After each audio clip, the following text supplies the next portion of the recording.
Morning friends. आज हम लोग पढ़ने चल रहे हैं विटामिन ए।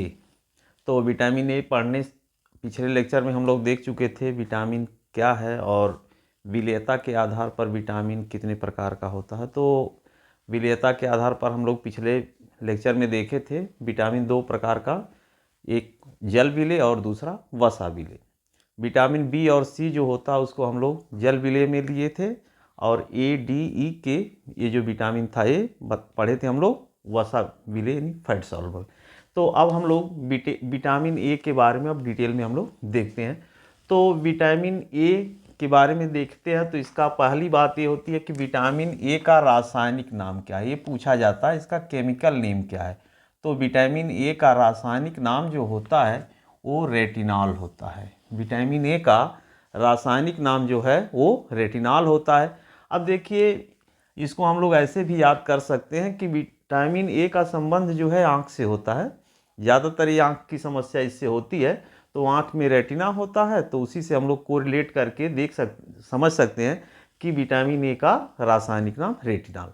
तो विटामिन ए का से कमी से अधिकतर प्रॉब्लम जो है आँख से संबंधित है, आँख में रेटिना होता है, इसीलिए इसका संबंध इससे होता है। तो विटामिन ए का रेटिनॉल इस तरह से हम लोग याद कर सकते हैं कि विटामिन ए का संबंध आँख से है तो आँख में रेटिना होता है, रेटिना से हो गया इसका नाम रेटिनॉल।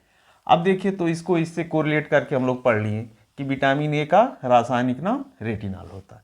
उसके बाद हम लोग देखते हैं विटामिन ए का रासायनिक सूत्र क्या होता है। तो रासायनिक सूत्र होता है C20H30O, मतलब कार्बन 20 CH 30 और ऑक्सीजन का 1। यानी विटामिन ए में कार्बन 20 होता है, हाइड्रोजन 30 होता है और ऑक्सीजन का 1 परमाणु होता है। अब देखिए विटामिन ए जो होता है वह लीवर में संचित होता है, यानी यकृत में इसका संचय होता है। मतलब विटामिन ए जो होता है वो स्टोर किया जाता है बॉडी में, और वो भी कहाँ? लीवर में। लीवर जो होता है उसमें जो है स्टोर किया जाता है, मतलब इसको इकट्ठा किया जाता है, यानी विटामिन ए का संचय लीवर में होता है। उसके बाद अगली बात हम लोग देखते हैं, मानव के शरीर में संक्रमण को यानी इन्फेक्शन को यह रोकता है। विटामिन ए अगर शरीर में प्रचुर मात्रा में है तो इन्फेक्शन कम होगा या इन्फेक्शन बहुत कम होगा या नहीं होगा, क्योंकि यह इन्फेक्शन को रोकने का काम करता है। तो शरीर में कोई बैक्टीरिया, वायरस या कोई भी इन्फेक्शन होता है तो उससे रोकने का काम विटामिन ए का होता है। अब ये विटामिन ए जो होता है वो संक्रमण को रोकता है, इसी कारण इसको प्रतिरक्षी विटामिन भी कहा जाता है।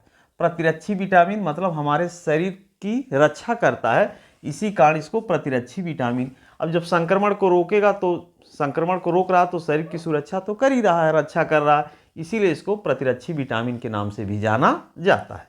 अब ये देखिए विटामिन ए को एंटी कैंसर विटामिन भी कहते हैं, क्योंकि ये कैंसर के रोकथाम में ये बहुत ज़्यादा मदद करता है। मतलब विटामिन ए की प्रचुर मात्रा है तो कैंसर की संभावना थोड़ा कम बनती है, मतलब कैंसर को रोकने का काम करता है, इसीलिए कैंसर होने से बचाता है विटामिन ए, इसीलिए इसको एंटी कैंसर विटामिन भी कहते हैं। तो ये जो है विटामिन ए को इन तरह से हम लोग जानते हैं कि विटामिन ए का रासायनिक नाम रेटिनॉल है। सूत्र इसका रासायनिक होता है C20H30O। यह जो है विटामिन ए का संचय लीवर में होता है, यानी यकृत में होता है। इसको यह संक्रमण को रोकता है, इसीलिए इसको प्रतिरक्षी विटामिन के नाम से भी जाना जाता है। और इसकी ये जो है कैंसर को होने से बचाता है शरीर को, इसलिए एंटी कैंसर विटामिन के नाम से जाना जाता है। अब इसके बाद हम देखते हैं इसके सोर्स क्या है, किन किन चीज़ों में विटामिन ए प्रचुर मात्रा में पाया जाता है। तो आप इसको सबसे पहला तो आपको याद करना होगा गोल्डन राइस। गोल्डन राइस हो या गोल्डन धान हो, बात एक ही होता है। गोल्डन राइस में विटामिन ए प्रचुर मात्रा में पाया जाता है। अब गोल्डन राइस के अलावा विटामिन ए दूध में भी पाया जाता है, मिल्क में भी पाया जाता है, अंडा में भी विटामिन ए पाया जाता है, पनीर में भी विटामिन ए पाया जाता है। हरी साग सब्जियाँ जितनी होती हैं उनमें विटामिन ए प्रचुर मात्रा में पाया जाता है।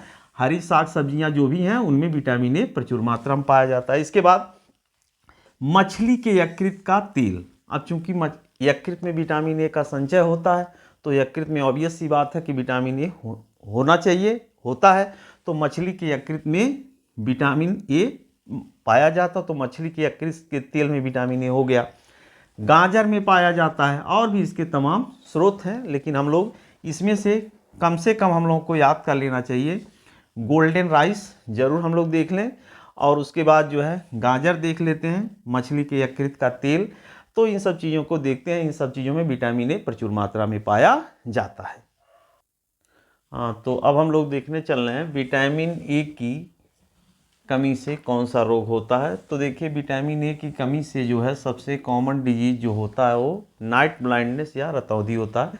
तो रतौंधी ये ऐसा रोग है जो कि अंधेरे में दिखाई नहीं देता, लेकिन उजाले में दिखाई देता है। कहने का तात्पर्य है कि रात में तो नहीं दिखाई देगा जिसको नाइट ब्लाइंडनेस हो जाएगा, लेकिन उसको दिन में दिखाई देनी, अगर अंधेरे में जाएगा तो उसको नहीं दिखाई देगी, उजाले में दिखाई देता है। और इसको निक्टालोपिया के नाम से भी जाना जाता है। नाइट ब्लाइंडनेस जो होता है रतौंधी को निक्टालोपिया के नाम से भी जाना जाता है।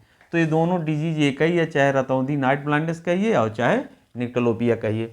इसके बाद जो है शुष्का छिपाक बीमारी जो होती है भी आँख से ही संबंधित है। इसमें नेत्र जो होता है आँख सूख जाती है।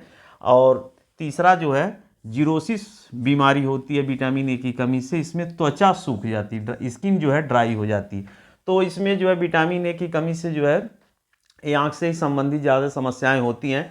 रतौंधी, तो रतौंधी में जो है क्या होगा, तेज प्रकाश में दिखाई देगा, उजाले में दिखाई देगा, लेकिन अंधेरे में दिखाई नहीं देगा। रतौंधी को ही निक्टोलोपिया के नाम से भी जाना जाता है। शुष्का छिपाक में नेत्र जो होता है आँख जो है सूख जाती है। और उसके बाद जो है जीरोसिस में क्या होता है कि त्वचा सूख जाती है। तो ये रहा जो है विटामिन ए की कमी से होने वाला रोग। तो विटामिन ए जो है हम लोग देख लिए कि विटामिन ए किन किन चीज़ों में पाया जाता है और इसकी कमी से क्या रोग होता है। और इसमें मुख्य रोग जो है आपको याद करना होगा, ये रतौंधी देख लीजिएगा और जीरोथैल्मिया, और निक्टोलोपिया तो रतौंधी का ही दूसरा नाम है। तो ये दोनों डिजीज जरूर हम लोग को याद कर लेना चाहिए विटामिन ए की कमी से होने से।